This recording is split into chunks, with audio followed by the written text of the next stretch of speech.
Hi, my name is Elena. I'm talking about hole punch tools for jewelry. Hole punch tools for jewelry are made mostly out of stainless steel, and you need heavy equipment to punch a hole through metal.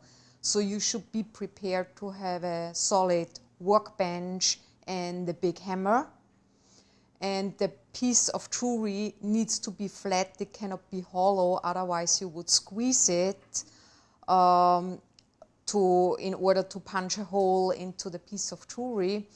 So mostly I would recommend, if you need a little hole in your jewelry, it's better to drill it.